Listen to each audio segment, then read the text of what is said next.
What is going on, my friends? Manny here. Welcome back to another rather quick video. I remember some time ago when I made an uncut descent of some overhanging route, I got the question, how do you actually get your gear out? How do you actually clean such a route when you're done with it? Because of the overhanging nature of the climb, that's gotta be quite difficult, right? So just to specify, cleaning in that sense doesn't mean brushing or removing chalk or anything like that, although that is seen as good practice in some areas when you're done projecting. At least removing the tick marks and stuff that you slathered on so that the rock keeps at least some of its natural look.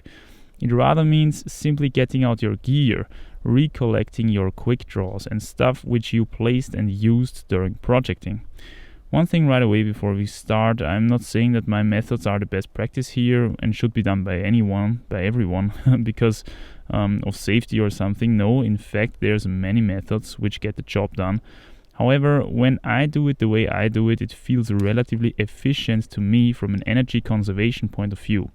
And, sometimes more efficient at least than what I see sometimes when beginners clean their stuff. And that's what we want, right? Save energy to be able to check out the next project as soon as possible and, get it done as soon as possible. And I just recently got up this 8A in flat hanger, which can serve as a pretty good example for demonstration. So yeah, maybe the less experienced rock climbers of you out there can get something from this. First thing I usually do when it's overhanging is I take the first draw that I get and clip my harness to the rope so that I don't lose it when I'm swinging out.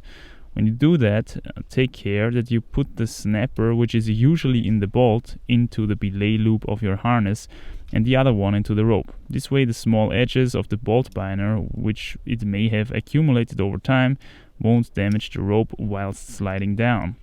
Now simply take out draw after draw. When it's very overhanging, you will notice that the draws are under tension from your own weight pulling away from the wall. And in that case, I find it easiest and quickest to simply look for a hold on your root close to the quick draw and grab it to release some tension and then take the draw out with the other hand.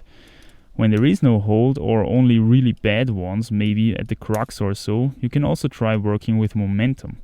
Take the draw, pull yourself towards it and quickly move it out of the bolt. All of that works best when you're still a bit above the draw, which you want to take out, let's say like 30 centimeters or something. So you gotta be on point with telling your belayer to stop lowering or you will get too low, which means more tension on the draw, which means more effort to get it out. Older draws, which still have nose bits on these snappers, can be quite significantly harder to get out because these noses tend to cling onto bolts like, children to gummy bears or whatnot. Alright, as it gets more overhanging, even pulling yourself towards the next draw can become quite hard. Here's a little trick. Turn around and pull yourself to the wall head first. And when you're there, heel hook into the rope and you're set. It's a lot easier this way, but be careful that you don't give the wall a headbutt. The rock is stronger in my experience.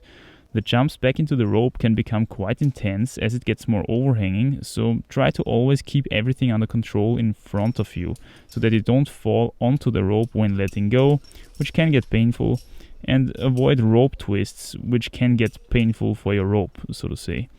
If you've got a bit of practice, it should look as elegant as a spider working its web. Now when you're done at the second last draw to take out, there's a couple of options. If you can reach the first draw from there, but not from the ground, it's best to clip yourself to the second last draw, reach down to collect the first one, which is now off tension, then unclip your partner, unclip the draws and enjoy the swing. This is what I'm doing in this example. If you can reach the draw from the ground, you can also just skip collecting the first one and get it later on from the ground and swing right away. So what if you can't swing? Maybe there's a tree in your back. If you can reach the first draw from the ground, simply stay clipped into the belayer's rope, get the second last draw out, and let yourself be lowered afterwards. The belayer's rope will prevent the swing conveniently and you can collect the first draw from the ground afterwards. And if you can't reach the first one from the ground and you can't swing, well, then stay clipped into the belayer's rope, get the first one out, and your belayer hopefully is strong enough to prevent you from swinging too much.